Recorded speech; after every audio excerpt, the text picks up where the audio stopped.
G'day and welcome to this week's episode where we look at managing your commercial property business. Today I'm going to talk about property management. It would be ignorant to say that we can just say yes, have one, or no, don't have one. Commercial is a little bit more complicated, particularly than residential. So it's more a case of getting a better understanding of it. With no expense spared, we have brought back the whiteboard that we've had previously. And I want to revolve around the discussion in saying that it's about type. There's the type of owner.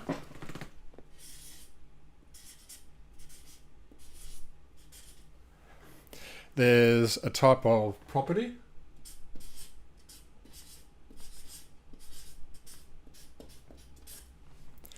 There is the type of property manager. We'll just use PM for short. And there's also the type of service.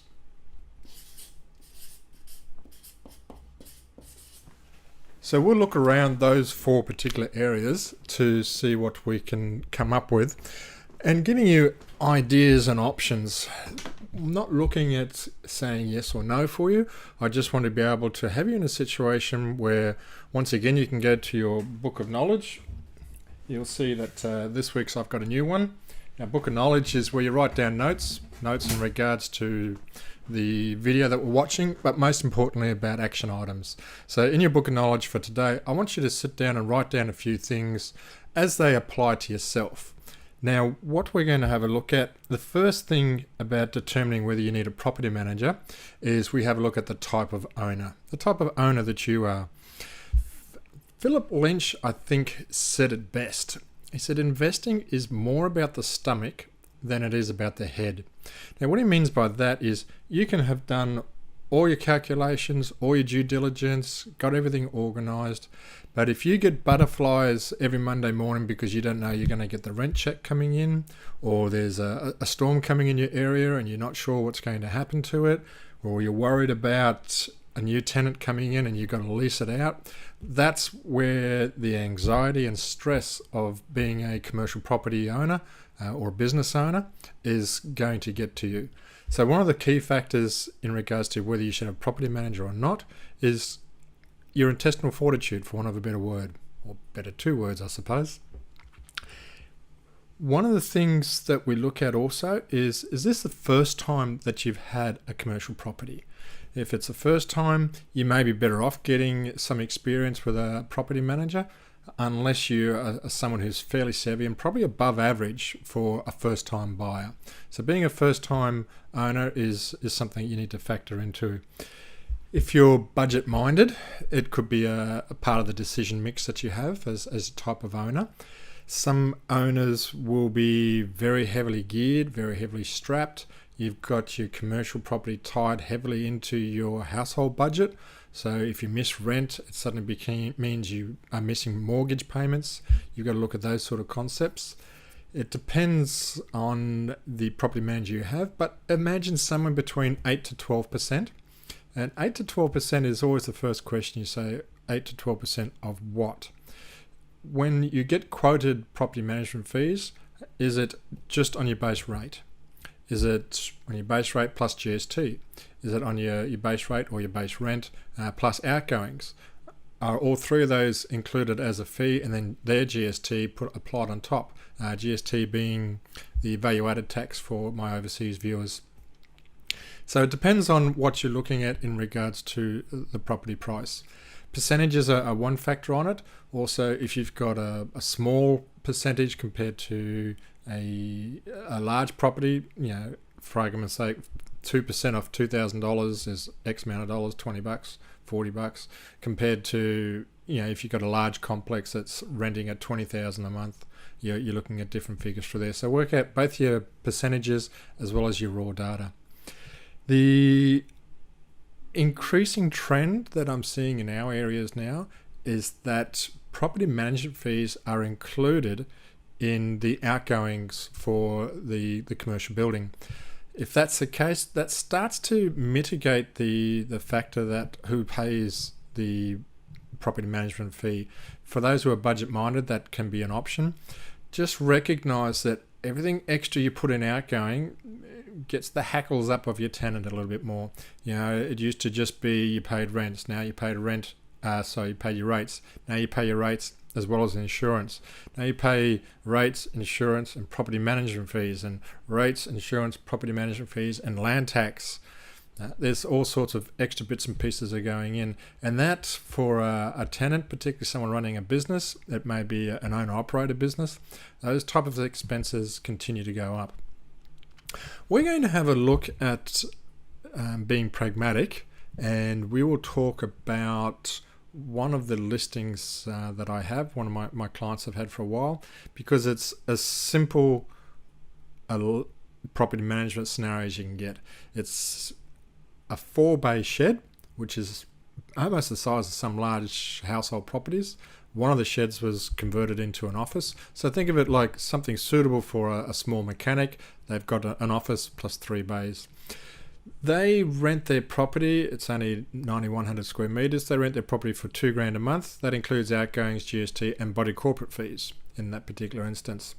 The owner came to me and says, do you property manage? Now, I personally don't do property management, and I might go into details later on in another video as to why I don't, as a personal option. And I explained to him that they are a sophisticated investor. This is not their first property, that this is a simple property. They should be able to manage it themselves. All they need to do is send an invoice and send a receipt. Little did I know that this was actually a challenge for my client. Love him dearly, but it took him a couple of months to get into regularly sending out an invoice and regularly sending receipts. Now he's got that process in place, and he's saving all the property management fee that he has, which is increasing his margin, and he's loving that. It's a very low maintenance tenant at this particular point in time, so it works out well. Talking about the next type, so that was the type of owner that you are. So looking at the type of property, we use that scenario as an example. In the area of deciding on whether to have a property manager or not based on the type of property, you have a look at things like what's the type of tenant. In this particular instance that we spoke about, the tenant is actually someone who's right next door and is doing a huge renovation of their complex, and they needed those sheds essentially for their tradies and their project managers. There's not much requirement in regards to maintenance or services. They just need to be able to get in and out, store their stuff in a safe, dry area, and be very close to the site. The tenant is one of the main factors. You may feel that you are in a dodgy area, for want of a better word, so you're probably going to get a dodgy tenant. You may be in a situation where you already have a bad tenant. Bad tenant is in someone, maybe you just don't get on with them. Maybe they don't like to pay their rates on time. They don't pay their rent on time. They ask you a lot. Maybe you're someone who feels uncomfortable when it gets to negotiations and talking with your tenant. You probably prefer to just stay well away from it and have an intermediary through there. So those are factors in regards to the tenant that you have. You also have a consideration in regards to how long that tenant will be there. Are they on a short-term lease? Are they a long-term lease? If it looks like your tenancy agreement is going to finish and you may need to renegotiate, once again, if you're not a strong negotiator, spend some money, get a property manager in to take care of that aspect, and you'll be much better off for it than if you go in by yourself, get bludgeoned and reduce your rent rather than increase your rent. Looking at reletting, that is probably the hardest hurdle for a lot of first-time owners in particular. You need to find a new tenant every now and then, and it can be great. You could have them going close, one tenant leaving one day and next one coming in the next day, or it could be you're waiting 12, 18 months, even longer to get someone into that property. These are things that you once again factor in. If you have a property manager, they will already be looking well in advance and getting agreements in place long before your tenancy in place, or they should. Like I say, they should. How well do you know your property is another factor. The age of the property. Where I'm leading to here is, if you know your property well, you will know the areas that are often required for maintenance. Are there pumps for sewerage pumps? I've had properties where every 6 months you just expect a phone call that the pump's blown, because it's the type of nature of that particular industry, that type of building, how well you know your building. I used to work for a property management company, and we had owners who didn't spend any money in their property no matter what, and when it rained you just knew the next day was going to be murderous, because there'd be people all over town ringing up saying they've had water leaks. We've had tenants where the water was so bad coming through the roof that they've almost lost, very expensive machinery. These are the aspects that you need to be aware of. How well do you know your building? Are you the type of owner who's going to spend money on taking care of that building so that you don't need to worry? If you have an old building and you're not prepared to put money into it, then expect maintenance calls. Even if you've got a lovely little old dear lady who's a tenant, they're still going to need some support and care. Do yourself a favour and do the right thing, otherwise it will catch up on you at the end of the day. Other things to look at in regards to type of property: is it a multi-dwelling unit or a multi-tenancy? I've got a client who has a complex of 27 shops in it. They have a property manager. They've always got people going in, going out, making phone calls, needing help, needing support, expanding, shrinking, the whole kit and caboodle. If they didn't have a property manager, they wouldn't get anything done on their normal day job. In this instance, they have another day job. So in that instance, they have a property manager. That's a high complex one. I've had other people who have had entire office blocks, 5 stories, multiple tenancies. They have a property manager that just collects the rent, and they take care of everything else. And they know their building very well. They're very hands-on. This is what their job is, what their career is, looking after their property portfolio. Having a look at the next area, we'll skip property manager for a minute and go to service. What's the type of service that you are looking for? There's a range of services that you have. One of the increasing trends that I see now is it used to be your property manager was local. As technology has changed, as business models have changed, there are agencies now that are remotely based. So you may have, and once again, particularly the big marketing commercial spruikers, presenters, coaches, whatever you want to call them, will have this sort of type setup. They will help you get your property, and they'll have someone as a property manager, and they will probably be located remotely, maybe in Sydney or Brisbane, a capital city, and they take care of all that company's properties. The problem with that is they're not going to go visit that property very often. Let's get real. So that's a challenge. It may be a property that doesn't need a lot of visits, but I still believe that you need to go and visit your tenant at least every 6 months, just to see what's changing. You never know. They may be changing their business.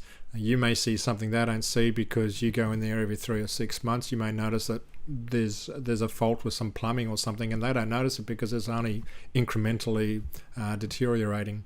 So if you've got a local versus a remote manager, that becomes a challenge when you've got to re-let your property. How is your remote manager going to do property inspections with a new proposed tenant? Just leave a key underneath the mat and tell them to go in and help themselves? These are challenges you look at. So that's probably one aspect that you look at. The remote managers on the upside, they're probably pretty cheap because they've got heaps and heaps of properties to work through. So they got the volume and the space to work with, and a larger team. What else we would need to know? Maintenance, letting, compliance is probably something that you need to have some good consideration of in regards to the type of service. In Australia, in most states, there's heavy legislation for letting and renting of residential properties. There's not so much of that legislation in place for commercial, but there is some. Things like asbestos and asbestos registers. We had a landlord who hadn't spent money in ages, really didn't care about legislation. They were in a regional area, a long way away from all the inspectors. Oh, guess what? The inspectors decided to grab a packed lunch and come up to town one day and hit all the buildings of a particular make because they knew that they would have asbestos, and they hit them right there on the spot. Where's your asbestos register? And there was a lot of whole pain and suffering for owners that got caught out in that aspect. So compliance is an aspect that you look for. Types of businesses, you're making sure they're compliant with the local governments, if there's food licenses in place, if there's waste products in place, how are they taking care of their material? Are they operating within the designated hours that is there? Like builders can only start from say 7 a.m. Other shops can only go till 5 p.m. Others can stay up until midnight. These are all aspects that you don't know are being adhered to, so you need to check and take care of that.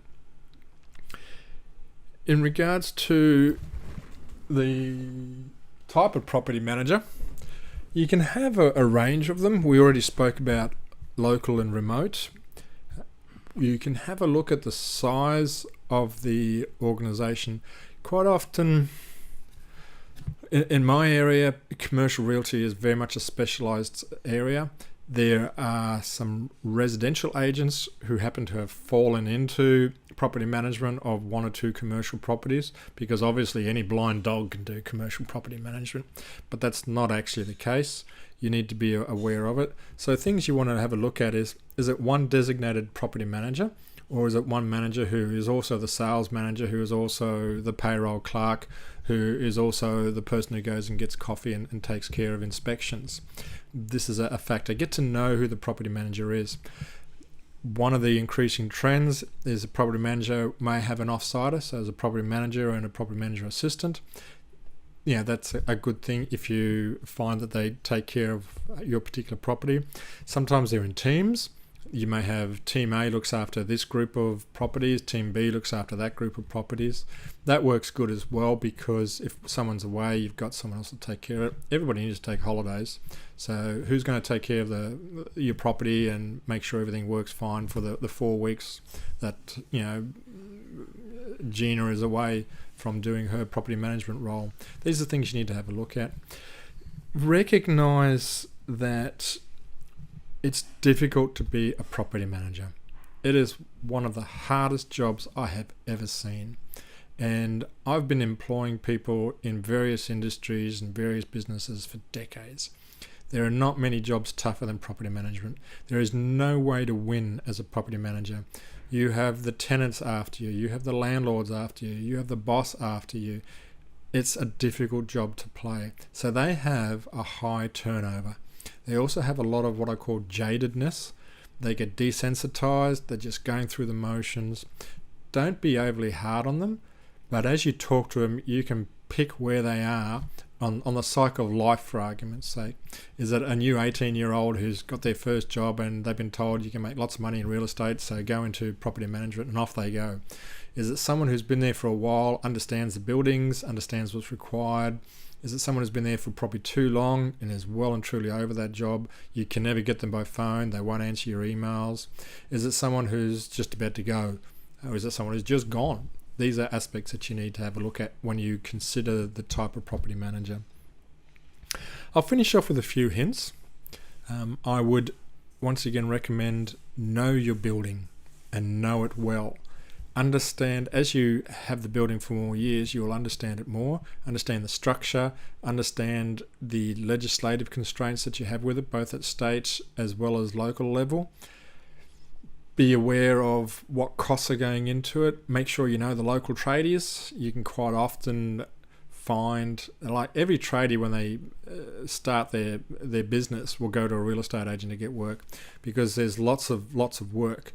Quite often it's just changing a light bulb and they can charge $50, but they don't get a lot of money. As the business for the electrician gets bigger, they tend to drop the real estate agent work because it's piecemeal, which is part of the reason why real estate agents, property managers in particular, have difficulty getting good regular tradies. Know your property manager is the second hint that I'd look at. And the third one is set aside what I call a sinking fund.